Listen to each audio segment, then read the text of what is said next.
Kasus intoleransi makin marak saja.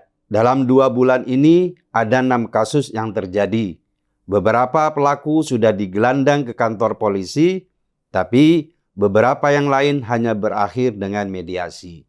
Umumnya, kelompok non-muslim enggan memperpanjang persoalan, apalagi jika itu dikaitkan dengan doktrin Kristen yang cenderung memaafkan dan ingin mengedepankan kasih.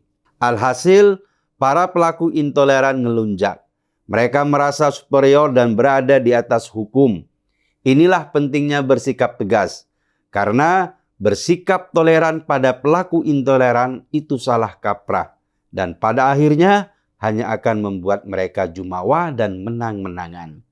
Korban intoleransi memang tidak boleh membalas perlakuan kasar dan arogan dengan perilaku yang sama. Ingat, ini negara hukum. Yang diperlukan adalah keberanian untuk melapor. Memang tidak mudah karena ujung-ujungnya akan dibawa pada mediasi dan karena kelompok non-muslim lebih sedikit, mereka akan mengalah. Tapi untungnya tidak semua orang memilih diam. Seorang pelaku intoleran bernama Yayi Susilawati belum lama ini dilaporkan ke Bareskrim Polri karena sebelumnya telah membuat huru-hara. Di mana sebelumnya video pembubaran ibadah jemaat gereja Protestan di Indonesia bagian Barat Benowo GPIB di Perumahan Cermai Indah, Kecamatan Cermai, Gresik, Jawa Timur itu viral di media sosial. Video yang ramai di media sosial dan grup WhatsApp itu memiliki durasi 1 menit 20 detik. Peristiwa itu terjadi pada Rabu 8 Mei 2024.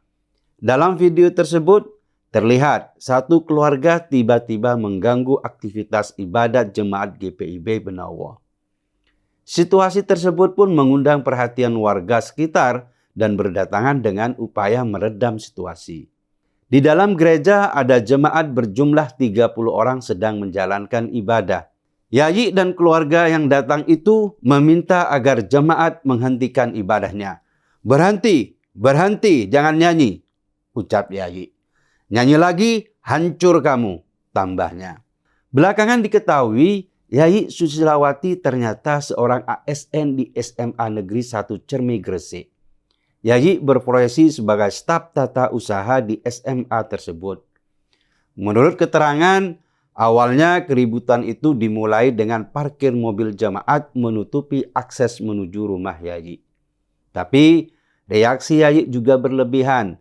Mestinya dia bisa menegur dengan baik-baik agar pemilik kendaraan meminggirkan mobilnya.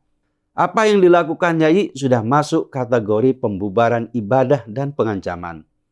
Padahal kegiatan peribadatan itu sudah atas seizin pihak RT. Apalagi selama ini warga di sekitar juga sudah leluasa memberikan kebebasan untuk beribadah. Persoalan diskriminasi yang dilakukan kelompok mayoritas pada kelompok minoritas di Indonesia terus terjadi. Itu karena persoalan mendasar di bangsa ini belum terselesaikan. Bahkan banyak pemuka agama yang masih memelihara sekat perbedaan.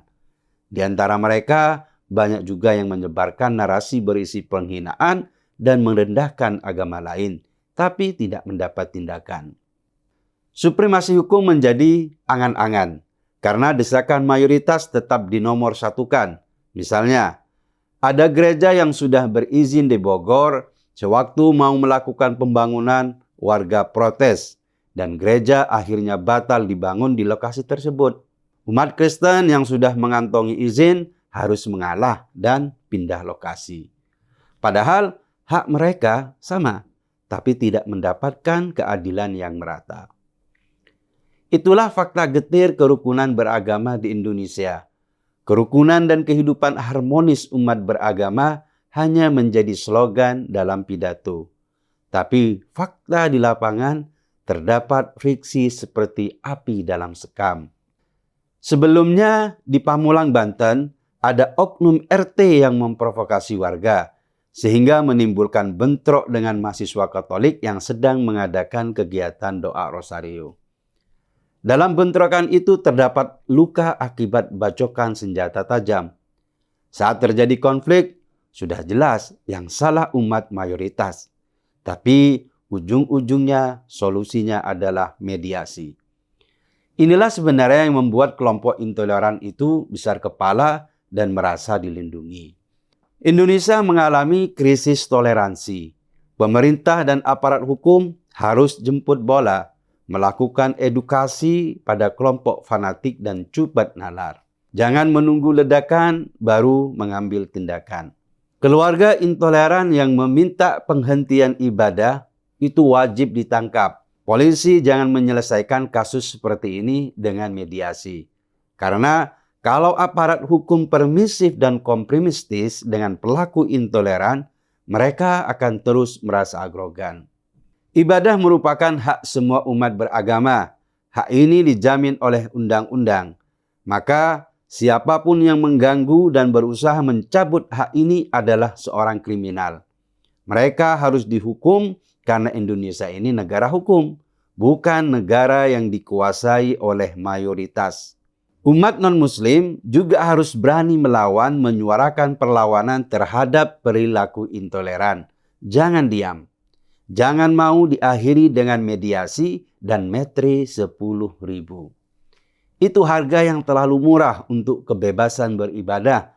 Pelaku intoleran harus mendapat ganjaran yang setimpal. Tujuannya agar calon pelaku intoleran berpikir dulu sebelum berbuat. Mentang-mentang non-muslim, emangnya boleh ditindas semaunya.